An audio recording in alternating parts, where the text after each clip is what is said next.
একটা সোনার হার, একজন সাইকো পুলিশ অফিসার এবং একদল গ্যাংস্টার, এই তিনটেই থাকতে চলেছে আজকের এই ভিডিওটির মধ্যে।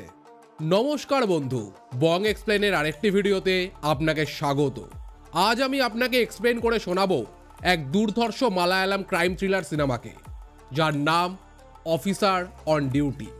একটা সোনার চেন চুরির তদন্ত করতে গিয়ে আমাদের গল্পের সাইকো পুলিশ অফিসার কিভাবে জড়িয়ে পড়ে এক গভীর ষড়যন্ত্রের জালে এবং শেষমেশ কেঁচো খুঁড়তে বেরিয়ে আসে কেউটে, তা আপনি জানতে পারবেন এই ভিডিওটির মাধ্যমে। দেখুন, এই সিনেমাটি মালায়ালাম ইন্ডাস্ট্রিতে কোটি কোটি টাকার ব্যবসা করেছে, তাই আপনার কাছে আমার একান্ত অনুরোধ, দয়া করে এই ভিডিওটাকে কোনোভাবেই হেলায় নেবেন না। পারলে গরম গরম চপমুড়ি নিয়ে বসে পড়ুন এবং এই ভিডিওটিকে এনজয় করুন। তো চলুন শুরু করা যাক। সিনেমার শুরুতে আমরা জোসেফ বলে একজন পুলিশ অফিসারকে দেখতে পাই। সে তার ঘরে বসে একটা লেটার লিখছিল। লেটার লেখা কমপ্লিট হলে জোসেফ পাশের ঘরে ঢোকে এবং ঘরের সিলিংয়ে দড়ি ঝুলিয়ে সে আত্মহত্যা করে। জোসেফের ঝুলন্ত দেহর পাশে আমরা অল্প বয়সী ছেলেমেয়েদের একটা গ্যাংকে বসে থাকতে দেখতে পাই এবং এই সিনটি এখানেই শেষ হয়ে যায়। এই ঘটনার পর প্রায় 8 মাস কেটে যায়। পরবর্তী সিনে আমাদেরকে বর্তমান সময়কালকে দেখানো হয়। সেখানে আমরা একটা পুলিশ স্টেশন দেখতে পাই। এই পুলিশ স্টেশনের সামনে প্যাসেঞ্জার ভর্তি একটা বাস এসে দাঁড়ায়। বাসের কন্ট্রাক্টর সেখানে উপস্থিত পুলিশ অফিসারদের বলে তার বাসে একজন বয়স্ক মহিলার সোনার চেন চুরি হয়েছে। সেই বয়স্ক মহিলার সাথে কথা বলে পুলিশ অফিসাররা জানতে পারে বাসে উপস্থিত অপর দুজন মহিলা প্যাসেঞ্জারের ওপর সেই বয়স্ক মহিলার সন্দেহ রয়েছে। হয়তো তারাই এই চেনটা চুরি করে থাকতে পারে। প্রথমত সেই পুলিশ অফিসাররা বাসটাকে ভালো করে চেক করে, তারপর সেই দুজন সন্দেহজনক মহিলা প্যাসেঞ্জারকে জিজ্ঞাসাবাদ করে। স্বভাবতই সেই দুজন মহিলা প্যাসেঞ্জার ব্যাপারটাকে অস্বীকার করে যায়। এমনকি তাদের মধ্যে একজন মহিলা প্যাসেঞ্জার বলেন, আমি গর্ভবতী স্যার, এই অবস্থায় আমি এরকম কাজ কেন করতে যাব? আমি খুবই ভদ্র পরিবারের বউ স্যার, আমার শ্বশুরবাড়ির লোকেরা যদি জানতে পারে তাহলে আমি আর সেখানে মুখ দেখাতে পারবো না। এবার সেই পুলিশ অফিসারদের মধ্যে একজন বলেন, দেখো, আমরা জানি তোমাদের দুজনের মধ্যে কেউ এই চেনটা নিয়েছো, কিন্তু যে চেনটা নিয়েছো ভালোই ভালোই দিয়ে দাও, তাহলে আমরা কোনো কেস রেজিস্টার করব না। কিন্তু যদি সিআই স্যার এখানে চলে আসেন তাহলে পরিস্থিতি খুব খারাপ হয়ে যাবে। সিআই স্যারের নাম উচ্চারণ করা মাত্রই সেখানে উপস্থিত সকল পুলিশ অফিসারদের চোখে আমরা একটু ভয় দেখতে পাই। কেন, তার কারণটা আপনি একটু বাদেই জানতে পারবেন। এর কিছু সময় বাদে পুলিশ স্টেশনে সিআই হরিশঙ্করের এন্ট্রি হয়। হরিশঙ্কর ঢোকা মাত্রই জুনিয়র অফিসারদের জিজ্ঞেস করেন চেন চুরির ঘটনাটা সম্পর্কে। জুনিয়র অফিসাররা সমস্ত ঘটনা সিআইকে খুলে বলেন। সিআই এবার সেই প্রথম মহিলাটার সামনে যায় এবং তাকে বলে চেনটা ফেরত দাও। সেই মহিলাটা এবার হরিশঙ্করকে বলে, আমি চেন চুরি করিনি, আমি গর্ভবতী স্যার। এই কথা শুনে সিআই সেই মহিলার চুলের মুঠি টেনে ধরে এবং তার পেটে একটা সজোরে লাথি মারে। এই দৃশ্য দেখে দ্বিতীয় মহিলাটি বলে, স্যার, চেনটা আমার কাছে আছে। এখান থেকে আমরা এটা বুঝতে পারি যে সেই দুজন মহিলা মিলেই চেনটাকে চুরি করেছিল। হরিশঙ্কর এবার স্টেশনে উপস্থিত বাকি অফিসারদের ধমকায়। তিনি বলেন, তোমাদের মাথায় কি গোবর ভরা? দেখে বুঝতে পারো না এরাই চেনটা চুরি করেছে? এই বলে সিআই নিজের কেবিনে প্রবেশ করে। এই দৃশ্যটি দেখেই আমরা বুঝতে পারি যে সিআই হরিশঙ্কর কত বড় সাইকো। আসলে সিআই হরিশঙ্কর পুলিশ কমিশনার ছিলেন, কিন্তু একটা দুর্ঘটনা তার কমিশনার পদ কেড়ে নেয় এবং তার ডিমোশন হয় সিআই পদে। সেই দুর্ঘটনাটা কি সেটা আমরা একটু বাদে জানতে পারবো। তো ওই গর্ভবতী মহিলাটাকে লাথি মারার ঘটনা কারোর কাছে অজানা থাকে না। ডিওয়াইএসপি হরিশঙ্করকে ফোন করে নিজেকে একটু কন্ট্রোলে রাখতে বলে, কিন্তু কে শোনে কার কথা? পরবর্তী সিনে আমরা দেখতে পাই একজন ব্যক্তি থানায় এসে ঢোকে। লোকটির বউ হসপিটালে ভর্তি ছিল, তাই তিনি টাকার জন্য তার মেয়ে সোনার হার একটা দোকানে বন্ধক রাখতে যান। বন্ধক রাখার সময় দোকানদার বুঝতে পারেন ওই হারটা নকল, তাই সেই দোকানের একজন স্টাফ ওই ব্যক্তিকে নিয়ে পুলিশ স্টেশনে কমপ্লেন করতে এসছেন নকল হার বন্ধক রাখার জন্য। সিআই সেই লোকটিকে প্রশ্ন করলে লোকটি বলে, স্যার, এটা আমার মেয়ের চেন, আমি তাকে জন্মদিনে গিফট করেছিলাম। আমার বউ হসপিটালে ভর্তি, তাই আমি এটা বন্ধক রাখতে ওনাদের দোকানে গেছিলাম, আর ওনারা বলছে এই হারটা নাকি নকল। সিআই হরিশঙ্কর এই ঘটনার সত্যতা যাচাই করতে এবার সেই হসপিটালে যায় যেখানে সেই ব্যক্তির বউ ভর্তি ছিল। হসপিটালে গিয়ে সিআই সেই ব্যক্তির মেয়ের মুখোমুখি হয়। তার মেয়ের সাথে কথা বলে সিআই বুঝতে পারে তার মেয়ে কিছু একটা লুকাচ্ছে। এবার হরিশঙ্কর তাকে সাইডে নিয়ে গিয়ে নকল চেন সম্পর্কে ইন্টারোগেট করলে মেয়েটি বলে সে তার আসল চেনটা হারিয়ে ফেলেছিল, তাই একই রকম দেখতে এই নকল চেনটি সে তার বাবাকে দেয় যাতে তার বাবা তাকে কোনোভাবেই বকা না দেয়। সিআই বুঝে যায় এবারও সে মিথ্যে বলছে। আর একটু মেয়েটিকে চাপ দিলে মেয়েটি এবার সকল সত্য কথা সিআইয়ের সামনে গড়গড় করে বলে দেয়। আসলে মেয়েটির একটি বয়ফ্রেন্ড ছিল, সে মেয়েটির প্রাইভেট ভিডিও বানিয়ে তাকে ব্ল্যাকমেল করে আসল সোনার হারটা তার থেকে নিয়ে যায়, আর এর জন্যই তাকে এই নকল হারটা বানাতে হয়েছে। সিআই হরিশঙ্কর এবার মেয়েটাকে বলে তোমার মা সুস্থ হয়ে গেলে তুমি পুলিশ স্টেশনে এসে অবশ্যই আমার সাথে দেখা করবে, না হলে এই ব্যাপারটা আমি তোমার বাবাকে বলতে বাধ্য হব। এবার মেয়েটি সেখান থেকে চলে যায় এবং এই সিনটি এখানেই শেষ হয়ে যায়। পরবর্তী সিনে আমরা দেখতে পাই হরিশঙ্কর ওই নকল চেনটার একটা ফটো তুলে হোয়াটসঅ্যাপ গ্রুপে ফরওয়ার্ড করে এবং সকল পুলিশ অফিসারদের আসল চেনটা খুঁজে বার করতে বলে। এবার সকল জুনিয়র অফিসাররা দোকানে দোকানে ঘোরে এবং নকল সোনার চেনটি দেখিয়ে ওরকম কোনো আসল সোনার চেন কেউ বন্ধক রেখেছে বা বিক্রি করেছে কিনা তার খোঁজ করতে থাকে। বহু দোকান ঘুরেও তারা কোনো ইনফরমেশন পায় না। এখানে আমরা দুজন পুলিশ অফিসারকে দেখতে পাই। তাদের মধ্যে জুনিয়র অফিসারটি তার সিনিয়রকে বলে স্যার, আমরা তো অনেক দোকান ঘুরে দেখলাম কিন্তু কোনো সুরাহা করতে পারলাম না, আমার মনে হয় এবার আমাদের ফেরত যাওয়া উচিত।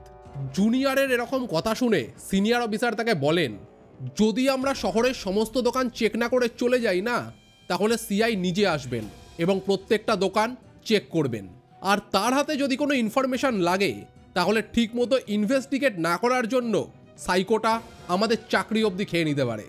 তাই চলো সবকটা দোকান চেক করে দেখি। এভাবেই ঘুরতে ঘুরতে তারা একটা দোকানে এসে পৌঁছায়। সেখানে তারা অরিজিনাল চেনটার সন্ধান পায় এবং সেই চেনটির সাথে আরও দুটো চেন বিক্রি করা হয়েছিল। সেই চেন দুটির ইনফরমেশন বার করলে জানা যায় তার মধ্যে একটি ইন্সপেক্টর জোসেফের মেয়ের চেন, সেই ইন্সপেক্টর জোসেফ যার মৃত্যু আমরা সিনেমার শুরুতেই দেখতে পেয়েছিলাম। যথারীতি সেই অফিসার দুজন এই চেন দুটির কথা সিআইকে জানান। সিআই এবার জোসেফের বাড়িতে গিয়ে তার মেয়েকে জিজ্ঞাসাবাদ করেন। জোসেফের মেয়ে বলে এই চেনটি বেশ কয়েক মাস আগে তার কাছ থেকে চুরি হয়ে গেছিল। সিআই বুঝে যান জোসেফের মেয়ে মিথ্যে কথা বলছে, তবুও সিআই কোনো কথা বাড়ান না, তিনি চুপচাপ সেখান থেকে বেরিয়ে আসেন। পরদিন সেই ব্যক্তি পুলিশ স্টেশনে আসে। এখানে আমরা জানতে পারি তার নাম চন্দ্রু। চন্দ্রু স্টেশনে ঢোকা মাত্রই হরিশঙ্কর তাকে বলে তোমার মেয়ে কোথায়? আমি তো তোমার মেয়েকে সাথে নিয়ে পুলিশ স্টেশনে আসতে বলেছিলাম। চন্দ্রু বলে কেন স্যার, আমার মেয়ে কি করেছে? এবার হরিশঙ্কর তাকে নকল চেনের আসল ঘটনাটা খুলে বলে কিভাবে তার মেয়ের প্রাইভেট ভিডিও বানিয়ে তার বয়ফ্রেন্ড তাকে ব্ল্যাকমেল করেছে। এই কথা শুনে চন্দ্রু খুব ভেঙে পড়ে। সে কোনোভাবেই বিশ্বাস করতে পারে না যে তার মেয়ে এমনটা করেছে। চন্দ্রু সিআইকে বলে যাই হয়ে যাক, আমি কোনোভাবেই আমার মেয়েকে পুলিশ স্টেশনে আনবো না। এরপর আমরা ডিওয়াইএসপিকে দেখতে পাই। সে এসে হরিশঙ্করের সাথে দেখা করে। নকল সোনার চেনের আসল সত্যতা ডিওয়াইএসপি অবধি অনেক আগেই পৌঁছে গেছিল। ডিওয়াইএসপি বুঝতে পেরেছিল এই কেসটা কতটা সেন্সিটিভ, আর যদি এই কেস সাইকো সিআইয়ের হাতে পড়ে তাহলে কি দুর্ঘটনা ঘটতে পারে তার আঁচও ডিওয়াইএসপি অনেক আগেই কষে ফেলেছিল। তাই সে চাইছিল হরিশঙ্করকে এই কেস থেকে সরিয়ে তাকে সাইবার সেলে ট্রান্সফার করতে। ডিওয়াইএসপির এই প্রস্তাব শোনা মাত্রই সিআই রাগে লাল হয়ে যায় এবং তৎক্ষণাৎ কেবিন থেকে বেরিয়ে রওনা দেয় নিজের বাড়ির উদ্দেশ্যে। বাড়ি পৌঁছে সিআই তাকে কেস থেকে সরানোর কথা নিজের ওয়াইফকে খুলে বলে। তার ওয়াইফ গীতা নিজের হাজব্যান্ডকে খুব ভালোভাবেই চেনে এবং সে বুঝতে পারে কেন ডিওয়াইএসপি তার সাইকো হাজব্যান্ডকে এই কেস থেকে সরাতে চায়। তাই গীতা সব জেনে বুঝেও সিআইকে মিথ্যে সান্ত্বনা দেয়। এমন সময় হঠাৎ করে সিআইয়ের কাছে একটা ফোন আসে। ফোনটা রিসিভ করে সিআই জানতে পারে চন্দ্রুর মেয়ে আত্মহত্যা করেছে। এই খবর শোনা মাত্রই সিআই ছুটতে ছুটতে চন্দ্রুর বাড়ির দিকে যায়। চন্দ্রুর বাড়ির বাইরে পুলিশের র্যাব নেমেছিল এবং আমজনতা তাদের প্রতিবেশীর মেয়ের এরকম আকস্মিক মৃত্যুর জন্য পুলিশকে ধিক্কার জানাচ্ছিল। কোনো রকম ভিড় ঠেলে হরিশঙ্কর চন্দ্রুর মুখোমুখি গিয়ে দাঁড়ায়। চন্দ্রু তার মেয়ের আত্মহত্যার জন্য সিআই হরিশঙ্করকেই দায়ী করে। আমজনতার রোষও ফেটে পড়ে হরিশঙ্করের ওপর। হরিশঙ্কর এবার ঘরে গিয়ে ঢোকে। সেখানে সে চন্দ্রুর 17 বছরের মেয়ের ঝুলন্ত দেহটা দেখতে পায়। হরিশঙ্করের চোখের সামনে সবকিছু ঝাপসা হয়ে আসে। তার শ্বাস নিতে কষ্ট হয়। আস্তে আস্তে তার মানসিক ভারসাম্য লোপ পেতে থাকে। আশেপাশের জুনিয়র অফিসাররা কোনো রকম সিআইকে সেখান থেকে বার করে আনে। সিআই এবার সেখান থেকে বেরিয়ে নিজের বাড়িতে গিয়ে পৌঁছায়। দেখুন, হরিশঙ্কর একজন সিনিয়র পুলিশ অফিসার। সে তার গোটা জীবনে বহু ক্রাইমের সম্মুখীন হয়েছে, কিন্তু হঠাৎ করে আজকে এমন একটা দৃশ্য দেখে কেন সে নিজের মানসিক ভারসাম্য হারিয়ে ফেলল, নিশ্চয়ই আপনার খুব জানতে ইচ্ছা করছে। ওয়েট, বলছি। তার আগে বলে রাখি, এই ধরনের ভিডিও বানাতে শুধু সিনেমা দেখলেই হয় না, তার পাশাপাশি সেটাকে সঠিকভাবে এক্সপ্লেন করতেও জানতে হয়, যেমনটা আমি আপনাকে করে শোনাচ্ছি। তাই আপনার কাছে আমার একান্ত অনুরোধ, যদি ভিডিওটা ভালো লাগে তাহলে অবশ্যই চ্যানেলটাকে সাবস্ক্রাইব করে দেবেন, আর যদি তা নাও করেন অন্তত ভিডিওটাতে একটা লাইক দিয়ে দেবেন। দেখুন, লাইক বা সাবস্ক্রাইব সম্পূর্ণ ফ্রি আপনার জন্য, তার জন্য আপনাকে কোনো টাকা দিতে হয় না, কিন্তু লাইক বা সাবস্ক্রাইব বাটনের ওপর আপনার একটা টাচ আমাকে প্রচুর পরিমাণ হেল্প করবে আমাদের এই চ্যানেলটিকে একসাথে এগিয়ে নিয়ে যাওয়ার জন্য। আর হ্যাঁ, আপনার মনে যদি কোনো বক্তব্য থাকে অবশ্যই আমাকে কমেন্ট সেকশনে জানাতে ভুলবেন না, আমি প্রত্যেকের কমেন্ট পড়ি। তো চলুন এগোনো যাক।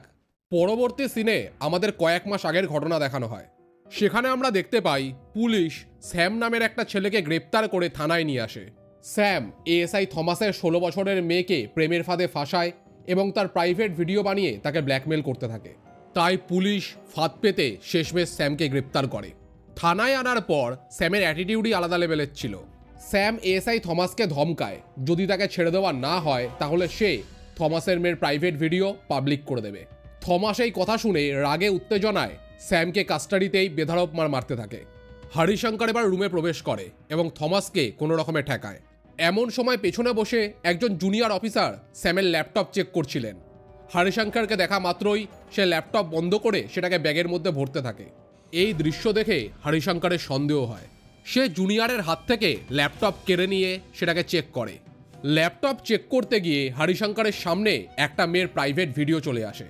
সেই ভিডিওটা ওপেন করা মাত্রই হরিশঙ্করের পায়ের তলা থেকে মাটি সরে যায়। এই ভিডিওটিতে যে মেয়েটি রয়েছে সেটি তার নিজের মেয়ে নীলা। স্যাম হরিশঙ্করের বড় মেয়ে নীলাকে ফাঁসিয়েও তার ভিডিও বানিয়েছে। এবার হরিশঙ্কর চেয়ার ছেড়ে ওঠে। স্যামের সামনে গিয়ে সে তাকে বেধড়ক মারে। বাকি অফিসাররা তাকে আটকানোর চেষ্টা করলেও হরিশঙ্কর থামে না। সে স্যামের গলায় পাড়া মেরে তাকে কাস্টাডিতেই মেরে ফেলে। এই দৃশ্য সকলকে চমকে দেয়। এবার হরিশঙ্কর নিজের বাড়ির দিকে যায় তার মেয়ে নীলাকে জিজ্ঞাসাবাদ করতে। নীলা অবধি এই খবর পৌঁছালে সে তার বাবাকে কিভাবে মুখ দেখাবে এই ভয়ে আত্মহত্যা করে নেয়। বাড়ি পৌঁছে নিজের মেয়ের ঝুলন্ত দেহ দেখে হরিশঙ্কর মানসিকভাবে ভেঙে পড়ে। আর এটাই কারণ যার জন্য চন্দ্রুর মেয়ের মৃতদেহ দেখে হরিশঙ্কর মানসিক ভারসাম্য হারিয়ে ফেলেছিল। পরবর্তীকালে যদিও এসআই থমাস স্যাম খুনের সমস্ত দোষ নিজের ঘাড়ে নিয়ে নেয় এবং হরিশঙ্কর সেই কেস থেকে বেঁচে যায়, কিন্তু ডিপার্টমেন্ট তার কমিশনার পদ কেড়ে নিয়ে তাকে সিআই পদে ডিমোট করে। পরবর্তী সিন প্রেজেন্ট টাইমে শিফট হয়। সেখানে আমরা দেখতে পাই এএসআই থমাস আজকেই জেল থেকে ছাড়া পেয়েছে। হরিশঙ্কর তার সাথে সেখানে দেখা করতে যায়।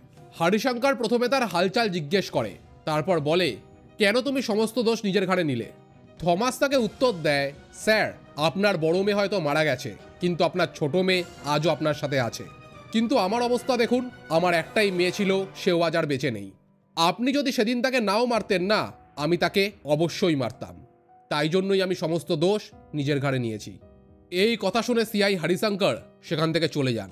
পরবর্তী সিনে আমরা দেখতে পাই থমাস এবং তার বউ রাত্রিবেলা ঘরের মধ্যে বসেছিল। এমন সময় কয়েকজন ছেলে মেয়ে তাদের সাথে দেখা করতে আসে। এরা তারাই যাদের আমরা সিনেমার শুরুতেই দেখতে পেয়েছিলাম। এদের মধ্যে দুজন ছিল মেয়ে এবং তিনজন ছেলে। মেয়ে দুজনের মধ্যে একজনের নাম ছিল স্যালিন এবং অপরজন অ্যানা, আর বাকি তিনজন ছেলের নাম ছিল সত্যিয়া, ক্রিস্টি এবং লান্স। তারা পাঁচজন এবার থমাসকে বলে তারা থমাসের মেয়ের স্কুলের ফ্রেন্ড ছিল। থমাসের মেয়ের মৃত্যুর সময় তারা শহরে উপস্থিত ছিল না, তাই তারা থমাস এবং তার ওয়াইফের সাথে দেখা করতে আসতে পারেনি। প্রথমে থমাসের তাদের ওপর সন্দেহ হয় না। থমাসের বউ স্যালিন এবং অ্যানাকে নিয়ে রান্নাঘরে ঢোকে লেবুর শরবত বানাতে। বাইরে সত্যিয়া, ক্রিস্টি এবং লান্স থমাসের সাথে গল্প করতে থাকে। তাদের সাথে কথা বলে ধীরে ধীরে থমাসের মনে সন্দেহ দানা বাঁধতে থাকে। লেবুর শরবত খাওয়া হলে থমাস তার আলমারির ভেতর থেকে তার মেয়ের স্কুলের একটা গ্রুপ ফটো বার করে আনে এবং সেই ফটোটা তাদেরকে দেখিয়ে তাদের কিছু প্রশ্ন করে। কিন্তু এই প্রশ্নের সঠিক উত্তর না দিতে পারায় থমাস বুঝে যায় এরা কোনোভাবেই তার মেয়ের স্কুলের বন্ধু নয়। এই ছেলেমেয়েগুলো মিথ্যে কথা বলছে। থমাস এবার একটু চাপ দিলে তাদের লিডার ক্রিস্টি সামনে এগিয়ে আসে। ক্রিস্টি তার ফোন বার করে থমাসকে একটা ফটো দেখায়। সেই ফটোতে আমরা স্যাম নামক সেই ছেলেটিকে দেখতে পাই। ক্রিস্টি বলে, স্যাম আমাদের বন্ধু ছিল, যার জীবন তুমি নিয়েছো, তাই আজ আমরা তোমার থেকে বদলা নিতে এসেছি। ক্রিস্টির কথা শেষ হতে না হতেই থমাস এবং তার ওয়াইফের নাক মুখ দিয়ে রক্ত বেরোতে থাকে। এই দৃশ্য থেকে আমরা বুঝতে পারি লেবুর শরবতে বিষ মেশানো ছিল। এভাবে মরণরত অবস্থায় থমাস তাদের বলে, তোমার বন্ধুর জীবন আমি নিইনি, সিআই হরিশঙ্কর নিয়েছিলেন। এই কথা বলার পর থমাস এবং তার ওয়াইফ বিষক্রিয়ার ফলে মারা যায়। ক্রিস্টি এবং তার গ্যাং থমাসের ফোন থেকে সিআই হরিশঙ্করের ফটো বার করে এবং ঠিক করে তাকে নিজেদের পরবর্তী শিকার বানানো। পরদিন সকালে পুলিশ এসে ঘর থেকে থমাস এবং তার ওয়াইফের বডি বার করে। সাধারণ দৃষ্টিতে এই ঘটনাটা একটা আত্মহত্যা বলেই মনে হচ্ছিল। ডিওয়াইএসপিও এই ঘটনাটাকে একটা আত্মহত্যা বলেই চালাতে চাইছিল, কিন্তু হরিশঙ্কর তাকে বাধা দেয়। প্রাথমিক তদন্তে হরিশঙ্কর বুঝে যায় যে এটা একটা পরিকল্পিত খুন।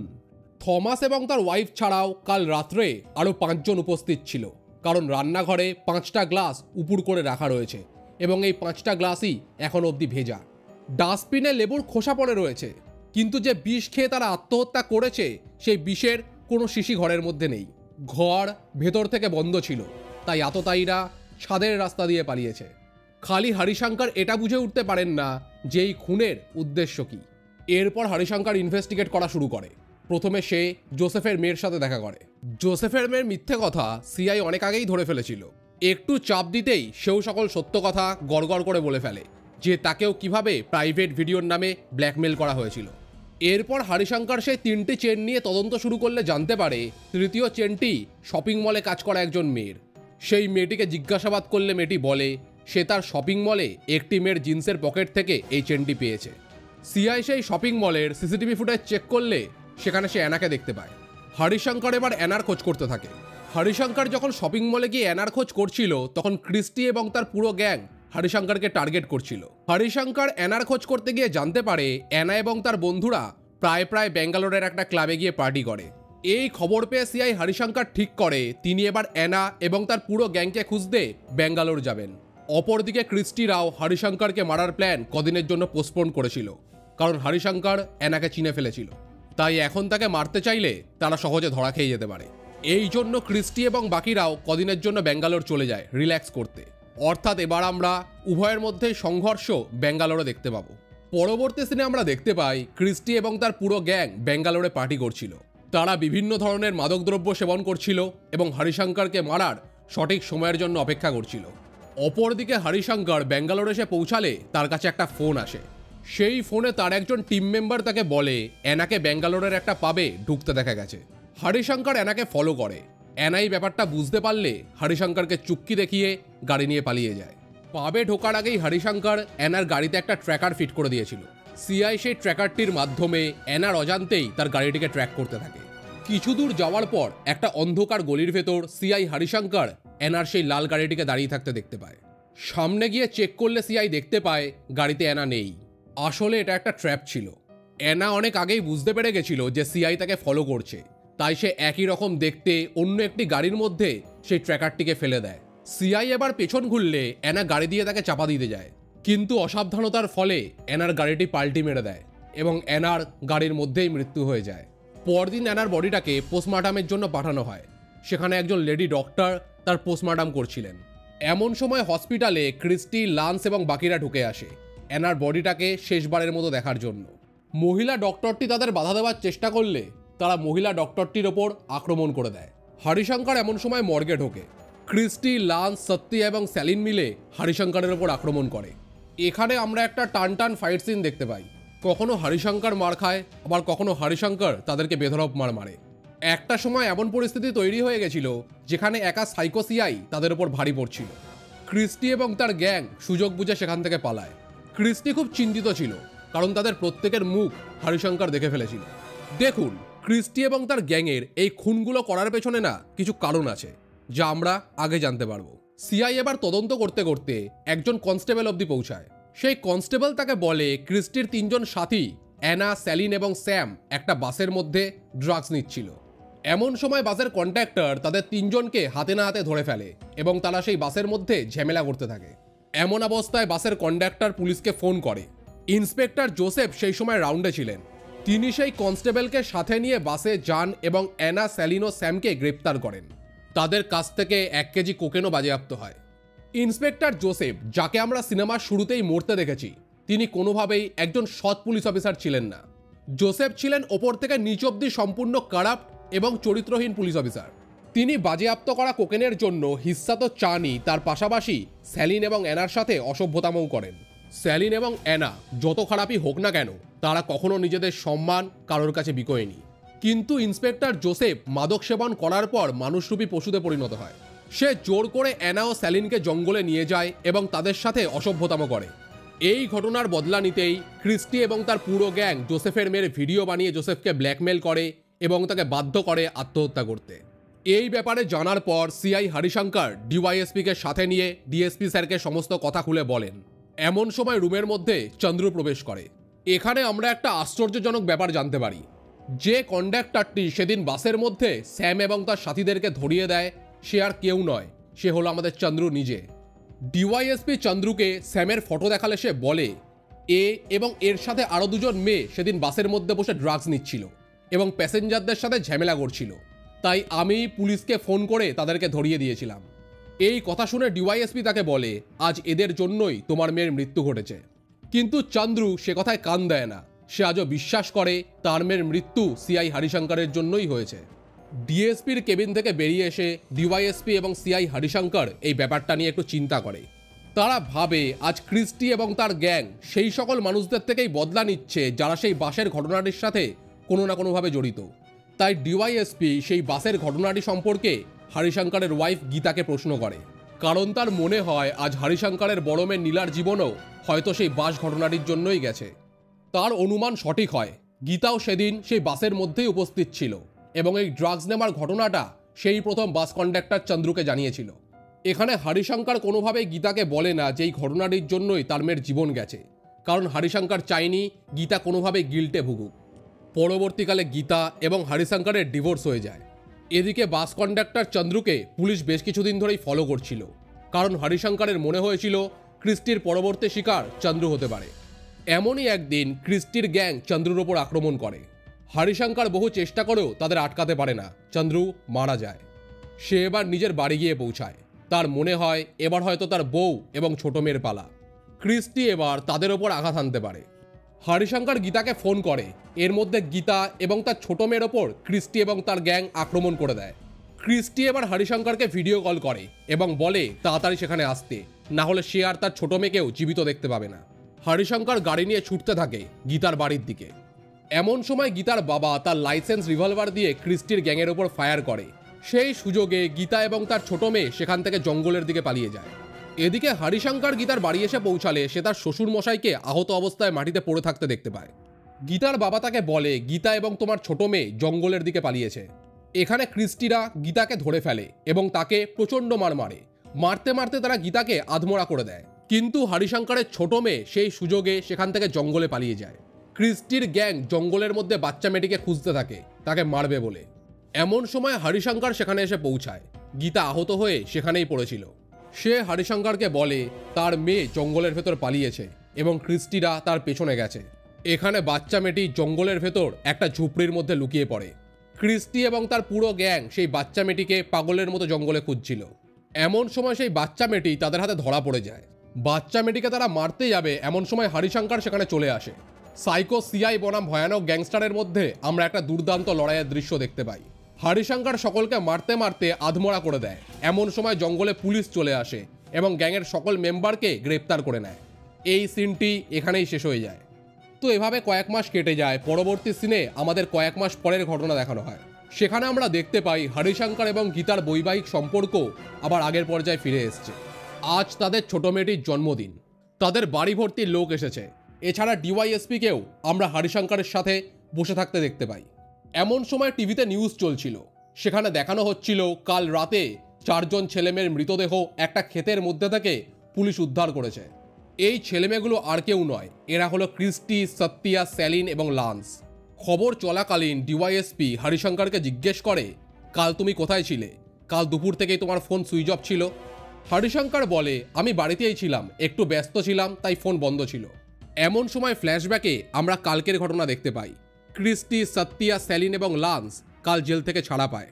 তারা একটা ক্ষেতের মধ্যে গিয়ে প্রথমে ড্রাগস নেয়, তারপর প্ল্যান বানাতে থাকে হরিশঙ্কর এবং তার পুরো পরিবারকে হত্যা করার। এমন সময় তাদের নাক দিয়ে রক্ত বেরোনো শুরু হয়। ক্রিস্টি এবং তার গ্যাং বুঝে উঠতে পারে না তাদের সাথে হচ্ছেটা কি। আসলে যে ড্রাগস তারা কনজিউম করেছিল তার মধ্যে বিষ মেশানো ছিল। এমন অবস্থায় আমরা হরিশঙ্করকে সেই ক্ষেতের মধ্যে দেখতে পাই। এখান থেকে আমরা বুঝতে পারি এই বিষ মেশানো ড্রাগস সেই লোক মারফত পাঠিয়েছিল। ক্রিস্টির সম্পূর্ণ গ্যাং সাইকো সিআইয়ের চোখের সামনে শেষ হয়ে যায়। নিজের মেয়ে নীলার মৃত্যুর বদলা সাইকো শেষ পর্যন্ত নিয়ে নেয় এবং সিনেমাটিও এখানেই শেষ হয়ে যায়।